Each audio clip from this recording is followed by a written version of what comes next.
Delayed satisfaction is one of the central ideas in the Christian life. And I say this because we believe, after all, that Jesus Christ is going to return and judge the living and the dead and bring a new heavens and new earth where there's no sickness or death or sin. That is an incredible future hope. But the fact that it's a future hope tells us that the fullness of life that we are promised is not yet here, that we live before the consummation of all things. And that means that our gratification and the fruit of our labors will not be fully realized in this life. I think this is why the New Testament often uses the imagery of agriculture to describe the Christian life. You think about the sower sowing seed, or you think about the first fruits and harvest language that we see throughout Romans and the Gospels. Farmers have to labor day and night. They get up at the crack of dawn, and they're plowing the fields, and they're tilling the soil, and they're planting seeds and doing all these kinds of things. They are remaining faithful, but there's no immediate gratification. They don't see crops immediately pop out of the ground once they put the seed into the soil. It takes months, it takes a long time, and they have in their mind that their present labor will result in future gratification at the harvest. And this is the heart of faithfulness, and this is the heart of Habakkuk, who remains faithful in suffering by setting his eyes on a future hope.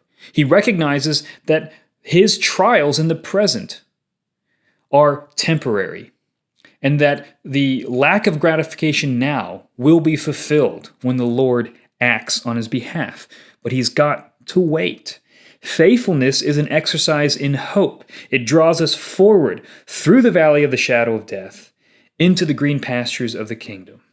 This is the hope that Christians have had for 2,000 years, and this is the hope that Habakkuk clings to. This is understanding Habakkuk.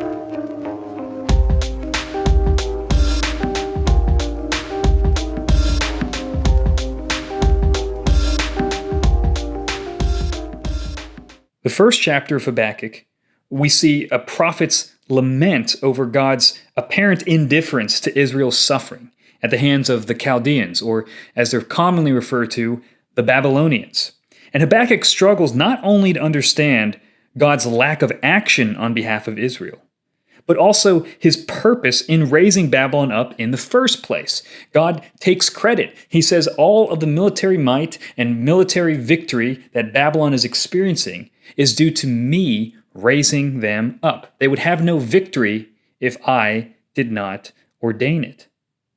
And Habakkuk 2 records God's response to Habakkuk's complaint. Habakkuk is wondering, how can the holy and everlasting Almighty God seem to sit idly while evil and wickedness are terrorizing his people? It's a struggle for him to work through. And God's response is very interesting. So listen to the ways that God addresses Habakkuk's lament. This is Habakkuk chapter 2. I will take my stand at my watchpost and station myself on the tower and look out to see what he will say to me and what I will answer concerning my complaint. And the Lord answered me, write the vision, make it plain on tablets, so he may run who reads it. For still the vision awaits its appointed time. It hastens to the end, it will not lie. If it seems slow, wait for it. It will surely come, it will not delay. Behold, his soul is puffed up, it is not upright within him, but the righteous shall live by his faith. Moreover, wine is a traitor, an arrogant man who is never at rest. His greed is as wide as Sheol. Like death, he has never enough. He gathers for himself all nations and collects as his own all peoples. Shall not all these take up their taunt against him with scoffing and riddles for him, and say, woe to him who heaps up what is not his own? For how long? And loads himself with pledges. Will not your debtors suddenly arise, and those awake who will make you tremble? Then you will be spoil for them. Because you have plundered many nations, all the remnant of the peoples shall plunder you. For the blood of man and violence to the earth, to cities and all who dwell in them. Woe to him who gets evil gain for his house, to set his nest on high, to be safe from the reach of harm. You have devised shame for your house by cutting off many peoples. You have forfeited your life. For the stone will cry out from the wall, and the beam from the woodwork respond. Woe to him who builds a town with blood and founds a city on iniquity. Behold, is it not from the Lord of hosts that peoples labor merely for fire, and nations weary themselves for nothing? For the earth will be filled with the knowledge of the glory of the Lord, as the waters cover the sea. Woe to him who makes his neighbors drink. You pour out your wrath and make them drunk in order to gaze at their nakedness. You will have your fill of shame instead of glory. Drink yourself and show your uncircumcision. The cup in the Lord's right hand will come around to you, and utter shame will come upon your glory. The violence done to Lebanon will overwhelm you, as will the destruction of the beasts that terrified them, for the blood of man and violence to the earth, to cities and all who dwell in them. What profit is an idol when its maker has shaped it, a metal image, a teacher of lies? For its maker trusts in his own creation when he makes speechless idols. Woe to him who says to a wooden thing, "Awake," to a silent stone, "Arise." Can this teach? Behold, it is overlaid with gold and silver, and there is no breath at all in it. But the Lord is in his holy temple. Let all the earth keep silence before him. Habakkuk chapter 2 begins with what is actually the end of a complaint that Habakkuk starts halfway through chapter 1. It's actually his second complaint, and it bleeds through to the top of the second chapter. And he ends this first complaint with resolve. He says, I will take my stand at my watchpost and station myself on the tower and look out to see what he will say to me and what I will answer concerning my complaint. So Habakkuk, at the end of his second complaint, his second lament, has this kind of steely resolve. He's going to be a guy on a watchtower. He's not going to sleep. He's not going to eat. He's just going to sit there and wait for God to respond. So he commits himself to wait on the Lord. Now, this is not some arrogant request for God to justify himself to Habakkuk. It's really an act of faith, an act of humility. Habakkuk is calling upon God, much like the psalmists do.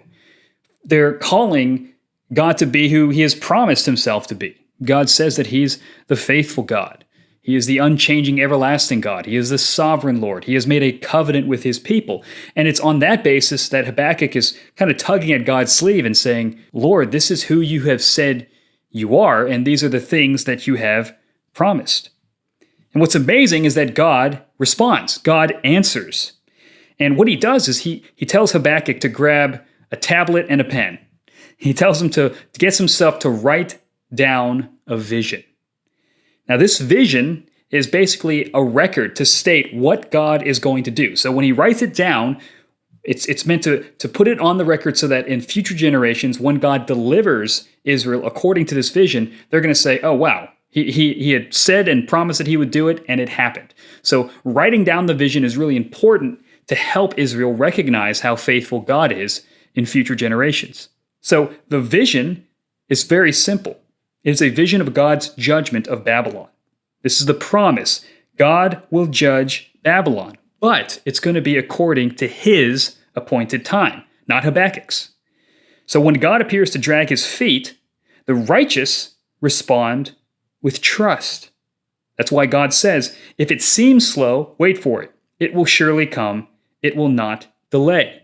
And notice God understands the temptation that his people face. They're tempted to doubt his goodness and his justice when his saving power and his salvation seems to be delayed. And he says, I know you're going to feel this way. So when you are tempted to believe that I'm not going to be just, that I'm just going to idly watch evil have its day, understand this, that there is an appointed time when I will act. And if it seems like it's far off, just wait for it. It will surely come. In other words, trust the Lord because the righteous shall live by his faith. Now this phrase, the righteous shall live by his faith, is really important. Notice it's contrasted with the man whose soul is puffed up. It's believing that you have within yourself the resources to save yourself or to deliver yourself. You don't need God for anything. You're proud. And the contrast, again, is the righteous person who lives by his faith. Now, there's a debate over the right reading of verse 4. The righteous shall live by his faith. Now, the Hebrew text is ambiguous. His faith can refer either to the faith of the righteous person or the faithfulness of God. So, the righteous shall live by either the faith that the righteous person possesses or the righteous shall live by God's faithfulness. I think the second reading is the best reading because of the way the Apostle Paul quotes this passage in Romans 1:17. So if you flip over to Romans 1:17, Paul uses Habakkuk 2:4 as the paradigm of the gospel. But what's interesting about the way he quotes this verse is that he removes his. He removes the word his. Instead, he writes, the righteous shall live by faith. Why is this the case? Well, Paul is well versed in the Greek translation of the Hebrew Old Testament. That's called the Septuagint. So oftentimes in the New Testament, the apostles are quoting from the Septuagint, from the Greek translation of the Hebrew Bible. And in the Septuagint, the Hebrew phrase in 2:4 of Habakkuk is translated into Greek as, the righteous shall live by my faithfulness.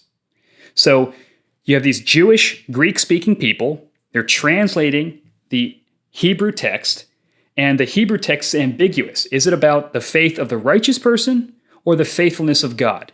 And it seems like the Jews who are interpreting this text choose option 2. They think that the better reading of Hebrews 2:4 is that the righteous shall live by God's faithfulness. Now, when Paul quotes this verse, he removes the pronoun. You don't really know which one he's leaning towards.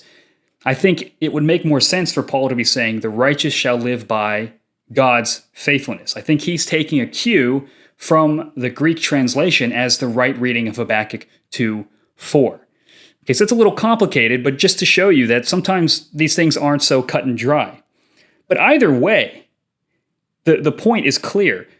Salvation comes to those who do not trust in themselves, those who are not proud or puffed up in soul, but those who trust in God, in the faithfulness of God. It's not about our faithfulness, it's about God's faithfulness. Now, we trust in the trustworthiness of God. So faith is not some vague sense of optimism. Faith is trusting in a faithful person. So Habakkuk trusts in the faithfulness of God to save his people, even though he appears at the present to watch idly as they suffer. And this is why God tells Habakkuk that if his justice seems delayed, wait for it. Or maybe to translate a little differently, or to paraphrase a little differently, trust my trustworthiness, Habakkuk. So we don't trust in doctrines. We don't trust in methods of discipleship. We don't trust in church organization skills, however good these things may be. Ultimately, we trust in God, who is faithful. Our whole Christian life lives and dies by the faithfulness of God to us. And we don't speak Hebrew. We don't live in Israel. We aren't citizens of the 7th century BC, but we do have access to the same faithful God that Habakkuk entrusted himself and his nation to. Now, God saves his people through judgment. He's going to save his people through the judgment of Babylon, just like he saved Israel through his judgment of Egypt, and Noah through his judgment of the world by the flood. This is the way that God works. And the following vision unveils 5 woes of judgment that are divine reversals that give Babylon a taste of her own medicine. So when God judges a nation, it's proportional, it's appropriate. It almost has an ironic twist to it. So the first woe, God says he's going to plunder Babylon for plundering other nations. There's a reversal. Second, God's going to cause the stones, beams, and woodwork of Babylon's massive triumphant buildings. He's going to cause them to condemn their evil. They're going to witness against Babylon. Instead of testifying to their greatness, it will witness to their shame. Third, God will overshadow the vanity of Babylon by spreading his own glory over the entire earth. The fourth woe is God bringing his cup of wrath upon Babylon. So the great conquering, wrathful nation of Babylon will herself be conquered and fall under the wrath of God. And finally, God condemns Babylon's idolatry. And he kind of mocks their idols, right? Your idols are man-made little metal figurines. They can't speak, they can't teach, they don't even breathe, and you're hoping that they will help you overcome the Lord. And the Lord is the one who sits in his holy temple, who silences the whole earth. It's just, they're totally outmatched. And I think this gives hope to the church in the present age. Our call is to be hopeful and enduring in faith. That means that it may seem as though God is slow to act despite our backs being against the wall, despite culture and the world and the hostility of what seems to be going on in our nation, in our country. There's a calm that the righteous people of God can have because they trust in the faithfulness of God. The Lord is in his temple. He will silence the world. He will judge. He will put things right. Even if at the present it seems like everything is going crazy, he will save. He will redeem. And if it seems slow, wait for it. It will surely come. It will not delay.